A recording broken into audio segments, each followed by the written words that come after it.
Good afternoon. My name is Saeed Ganji, and I'm the president and the chairman of the National Union for Democracy in Iran.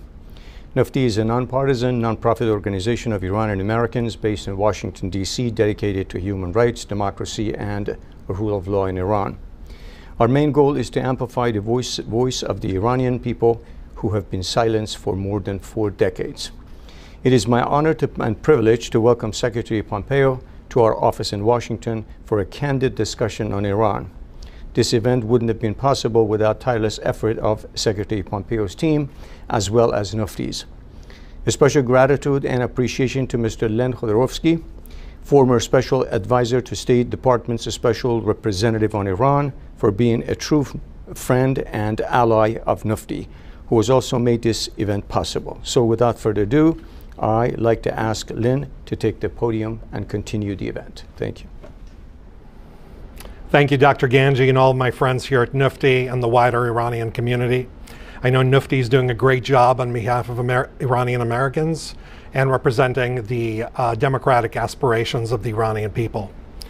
Today I have the great honor to introduce to you a man who needs no introduction, a man that still makes the mullahs tremble with fear, the 70th Secretary of State, Mike Pompeo.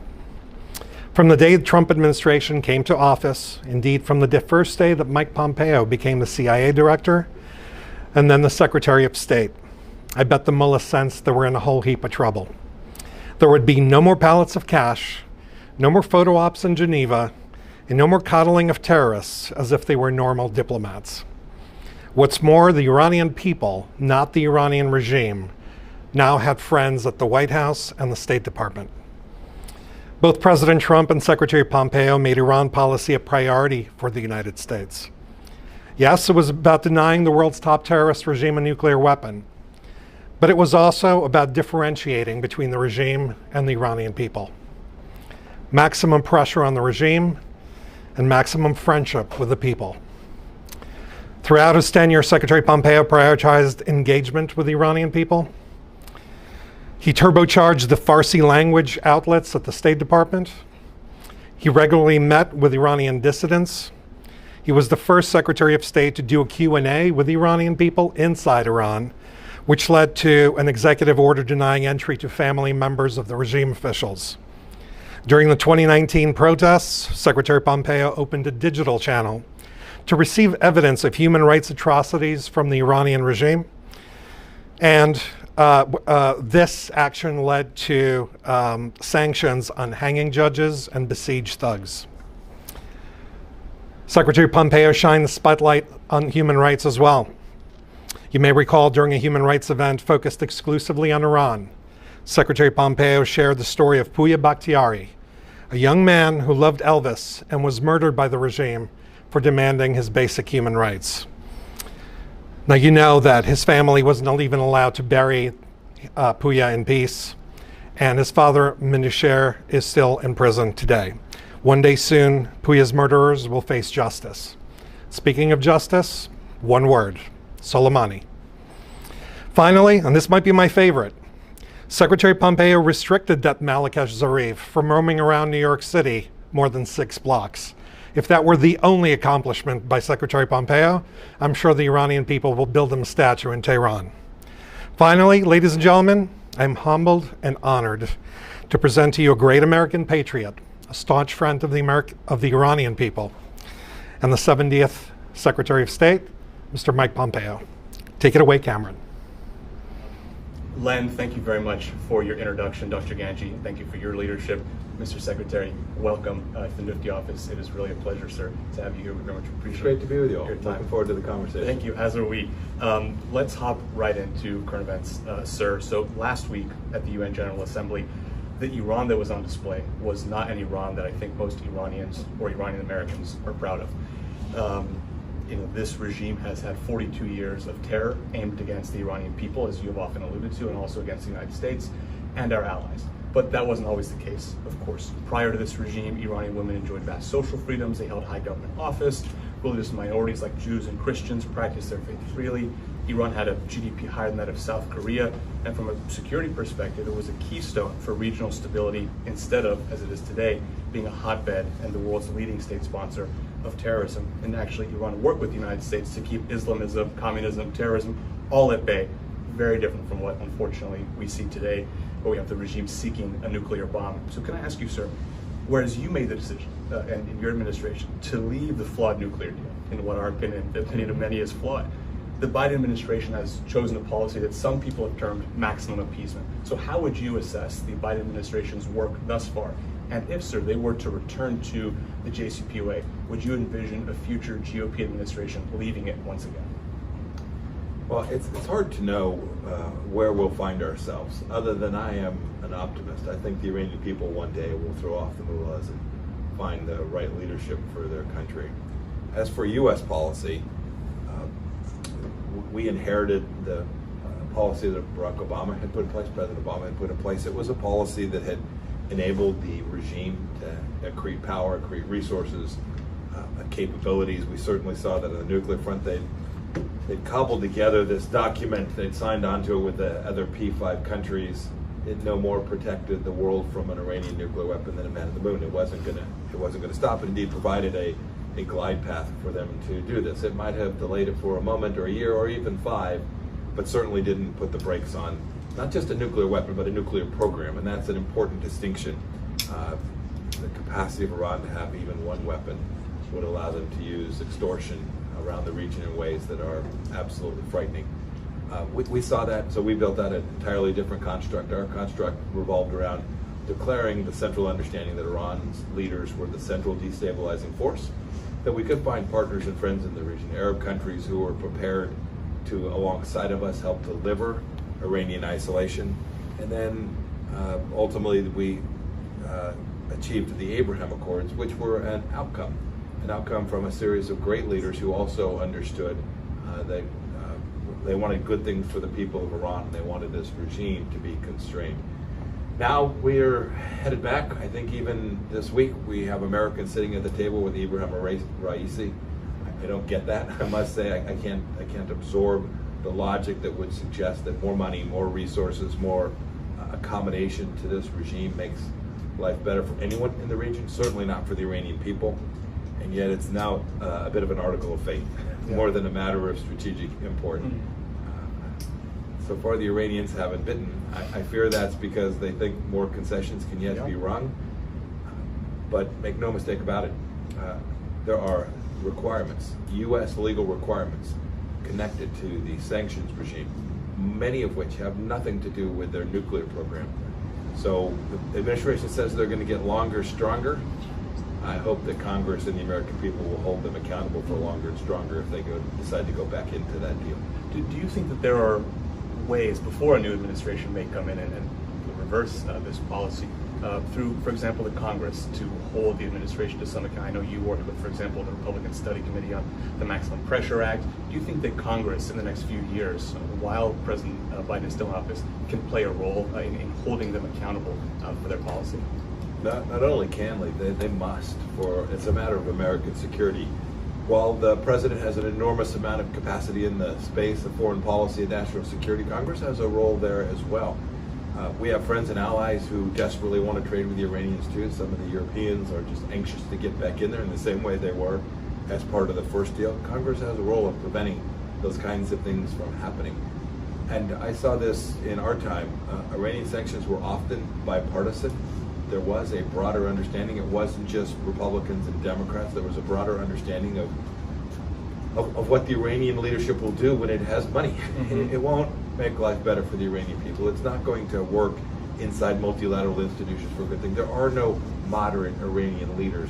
Many across a broad political spectrum accept that as a central understanding of who these mullahs, these terrorists are.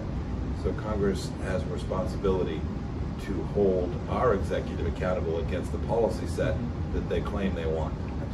Well, now speaking of something that was not bipartisan, but or that actually both parties seem to be against, but an action that your administration took was the elimination of Qasem Soleimani, who was a field commander, basically the field leader of the IRGC Quds Force. As you well know, sir, the blood of untold numbers of Iranians, Americans, and really citizens and soldiers of our allies on his hands. And as I mentioned, that was a decision that previous Republican and Democratic administrations refused to take. What was the decision-making process for that like, to the extent that you can share it with us, of course, and how do you think it's changed the region since? The whole world took notice of the fact that the United States was serious about preventing terrorism and preventing this IRGC leader from killing Americans again, and that we were willing to undertake some level of risk in order to do so. That is, you're right, there would have been many leaders, unlike President Trump, who were prepared to make that decision. There were people inside the administration that said, if you do this, there'll be war, the Iranians will conduct cyber attacks and all kinds of things. We were mindful of those people being serious and thoughtful. The risk was certainly there, but we had laid the groundwork. We had laid the groundwork to reduce the risk that those kinds of responses from the Iranians would take place. And so when President Trump was presented both with the threat, an active effort by General Soleimani to kill Americans, and an opportunity to prevent that from happening, we took the actions that made sure that Soleimani never killed another American. And do you think that the region is better off for that now, sir? Oh, there's no doubt. The world is better off. I promise you that Chairman Kim, Vladimir Putin, Xi Jinping, they all saw that action. The time stood still for a moment when it was announced that General Soleimani was no more. It was more than just taking a senior IRGC Quds Force leader off the battlefield. That mattered. It was both necessary and sufficient, in my judgment, to recommend to the president that he proceed down that path. But it was telling that this was an administration that when we spoke about things, that there were red lines and American interests that we were prepared to defend. We were prepared to accept some amount of risk in order to do so. And we were prepared to make sure that if those risks happened, if there was a follow-on, that we were going to respond in a way that respected the traditional lines that America had always drawn. Last thought, I am also confident, and this mattered a lot in our thinking as well, I'm also confident that the Iranian people saw that. I'm also confident that they saw now they had a partner in the United States who would support them. And when they went to the streets, the Secretary of State of the United States would tweet their protests and support them. They saw that they had an American president who, when they were being mistreated and there were human rights violations inside of their country and they decided to protest, that president would stand with them as well. And so there were multiple first and second order impacts of the decision the president made to make the strike on Qasem Soleimani. Absolutely. Even tweeting yourself and the president in Persian for the first time, and I think that to this day is the most liked tweet in Persian Twitter history, if I'm not mistaken. So that was certainly historic. If I may, Mr. Secretary, on the point of the Iranian people, when we announced this event, as I'm sure you can imagine, we had a huge influx of interest, and people were thrilled that you would be generous enough with your time to sit with us today.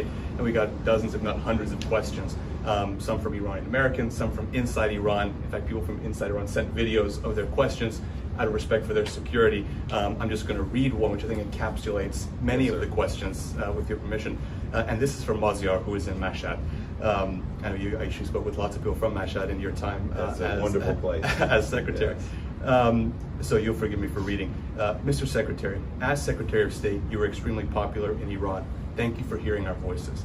After 4 decades of this regime, we all agree that our future government has to be secular, democratic, and based on human rights. Now, some want to see that democratic government in the form of a republic, and some want to see it in the form of a parliamentary constitutional monarchy. We all agree on the democratic content, but we may disagree on the form it should take. I know the day when our country will get rid of this regime and freely decide the future form of government is soon. If you are in a position of power then, when that happens, will you pick a side, or will you welcome the outcome, whichever we, the Iranian people, choose? Oh, that's easy. I'll do what we did in our revolution. This might be a revolution or counter-revolution in Iran. The people will have to say the nature of their government, right? The consent of the Iranian people will be what is necessary. Not only because that's the morally right thing to do for a sovereign nation, and the Iranian people deserve every bit of that sovereignty. They have earned it, and they will have fought for it. And I am confident that it will be a difficult challenge, and there will be people who will have sacrificed an enormous amount when we ultimately get to the time the Iranian people get the government that they deserve and that they want. They will then have earned the right to shape how their government will be formed. It will be different than what our Constitution looks like, It'll be different than what preceded it in Iran. I'm confident, right? There'll be other elements, there'll be different ideas. But in the end, what the Iranian people choose should be deeply respected and welcomed and encouraged and supported. Supported not only by the United States, but supported by their Arab neighbors as well.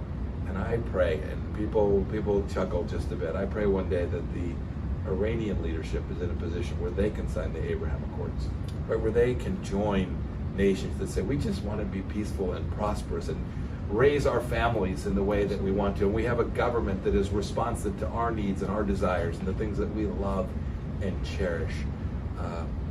The Iranian people have a rich history, and I'm confident one day they will get back that very opportunity, and whoever the President of the United States is at that point in time ought to have deep respect for that process and allow the Iranian people to make good decisions for themselves. Well, thank you, Mr. Secretary. I'm sure that many people appreciate that, and it's funny you mentioned the future of the Abraham Accords. You know, Glenn, who was kind enough to join us today, has talked a lot about the Cyrus Accords, and I think that that's something that a lot of Iranians look forward to. Did you see when you were Secretary of State sort of the, I know you often mention the vast difference between the Iranian people and the Islamic regime in Iran. Did you see, you know, I think how Iranians looked, for example, to us as Americans or to Israelis or to Arabs in the Persian Gulf? And was that something that you saw, the vast difference there, and how they want to have this peaceful relationship that you talked about? You know, our administration worked so hard. What did I mean by work hard? We weren't the motive force. We were the supporting effort for these desires of people in these places to get to a place that they knew was the right place, but was politically difficult and fraught. But we unlocked a lot of problems. We provided a backstop for some of the hard decisions that they needed to be, that they would need to make. And then, as with all things, great leaders rose. And this is my deep belief about Iran. Great leaders will rise. People will rise up. We may not even know their names today. They will rise up, and they'll do great things in small towns. They'll do great things in parts of the country that people have never heard of, and they will come together to deliver a really good outcome. No one could have predicted that we would successfully see 4 nations recognize Israel. But it worked. It worked because of all the great leaders that rose and the American backstop that provided the space and the resources for them to make those bold decisions.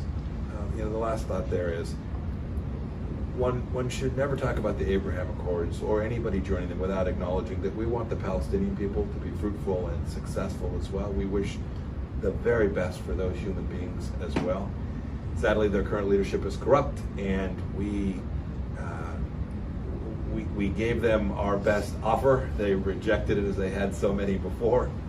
And we found ourselves having to continue apace with creating peace and stability without the Palestinians as part of that conversation. I pray one day they'll be part of the conversation, and ultimately we'll join this at the same place. Absolutely, God willing. Now, Mr. Secretary, you just mentioned this, hearing the voice of the Iranian people, something you did so consistently, and I think, as Len mentioned in his introduction, more than any Secretary of State in history. So with your permission, just a quick video of some things from inside Iran. I'm sure you've seen many, if not all of these before.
Mr. Secretary, you, as you mentioned, were consistent in your time as Secretary of State, as were the many other, amazing public servants in your administration, that we support the people of Iran. And I think for all of those who follow this issue, and certainly yourself, sir, by and large, it's become clear what the Iranian people want, and that is the end of this regime and the establishment of a secular democracy, whatever that may look like, as you said, looking to the future.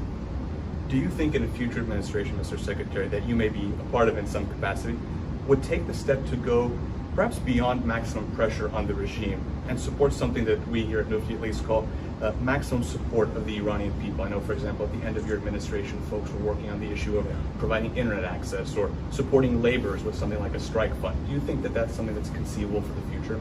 I do.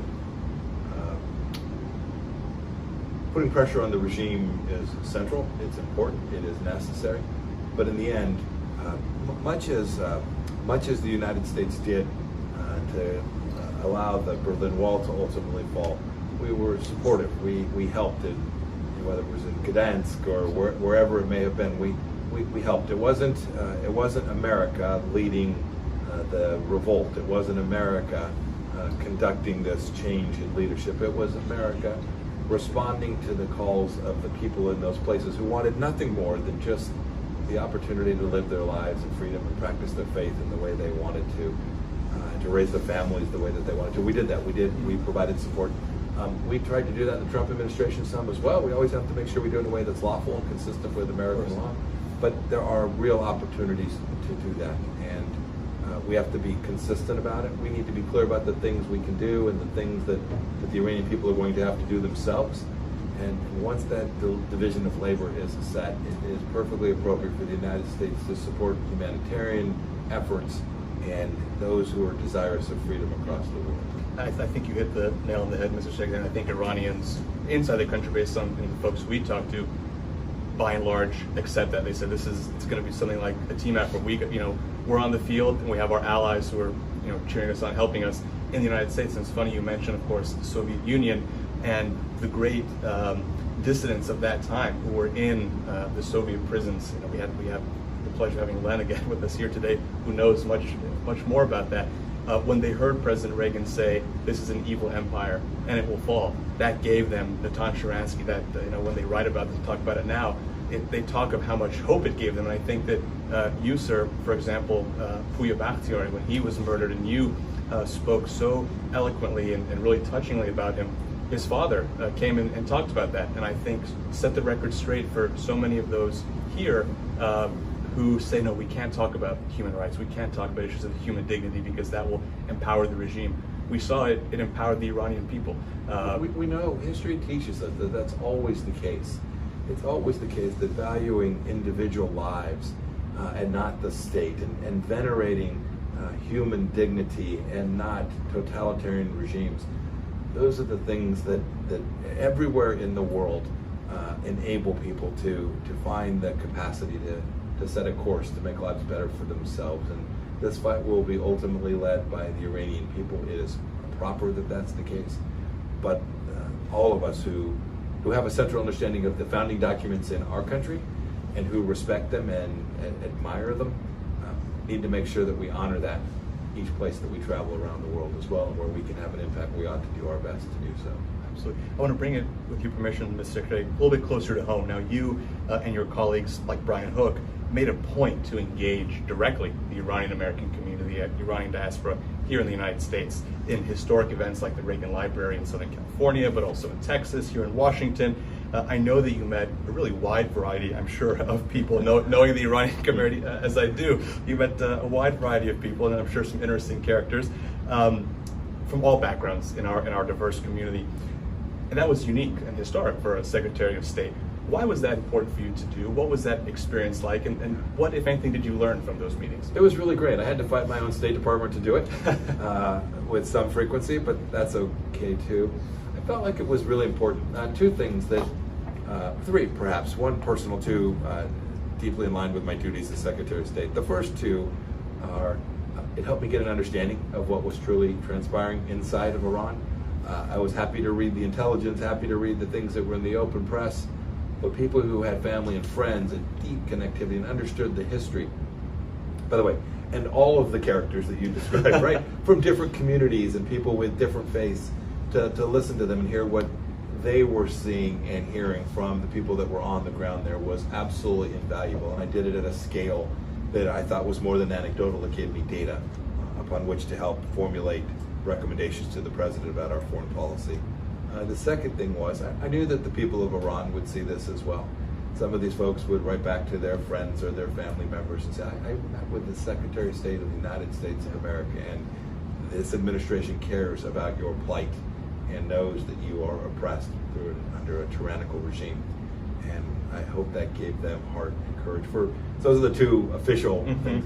Thirdly, it was really important to me because it always reminded me about how humanity moves forward and how modernity matters. And when you have regimes like the Islamic Republic of Iran's regime today, how they want to turn the clock back, and that I'm a Christian, I'm an evangelical Christian.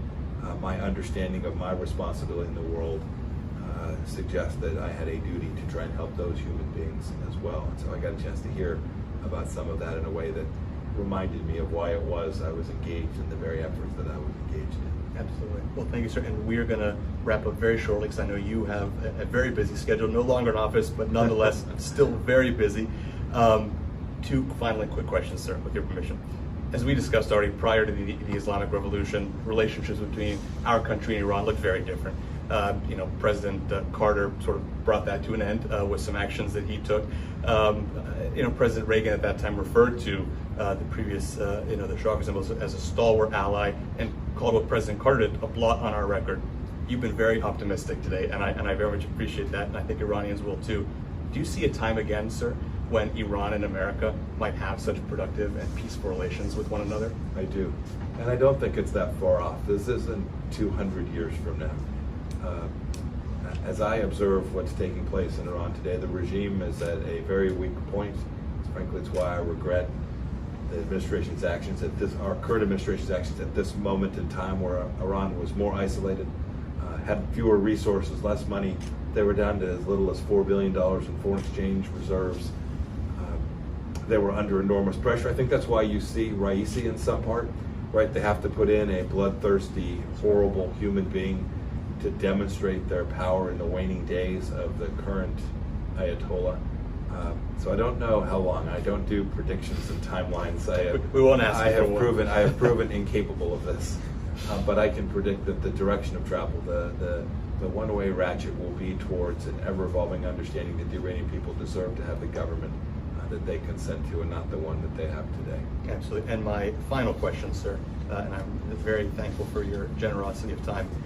There are numerous connections between U.S. and Iran as we go back in history, and one of them actually goes back to our nation's founding, when Thomas Jefferson found himself inspired, you referred to this previously, by the values of the founding Iranian King Cyrus the Great, and likewise in Iran's own constitutional revolution of 1905, when leaders there were looking to modernize Iran's ancient monarchical system. They looked to the United States, and they looked to values from our own founding, as you mentioned. And these historic ties have only been strengthened over the past 4 decades or so with the diaspora community here, with whom you're well acquainted. What would be your guidance to Iranian Americans, people who really honor and appreciate both of these legacies, their Iranian heritage and their American country? What would you say to them? How could they more effectively engage in the political process and bring these two countries, America and a free Iran, together? Keep telling the story. Talk about this precisely as you just did. Look, Iran will choose a path. The Iranian people will choose a path that isn't a perfect layover of the American Constitution. That's completely appropriate. But look to successful models, not just the American model. There are other successful models out there as well, other democracies where people have the real right to protest their government and have the rule of law and the right to have property contracts, where women are treated as equal human beings. These are things that every human being has the right to expect. And I would ask Iranian Americans to keep telling the story of Iranian history, where they know this. They know that it can be. It's not a pipe dream. It's not new. It's something that the Iranian people know in their hearts. And so urge, for those Iranian Americans, they should urge their American elected officials to continue to push for this and to demand that their elected officials fight to support the Iranian people. And then they too should be optimistic. As difficult as I'm sure that is for people who have family members in Iran today, they should remember that this is a worthy undertaking, that this fight is worth fighting, and that victory can be achieved.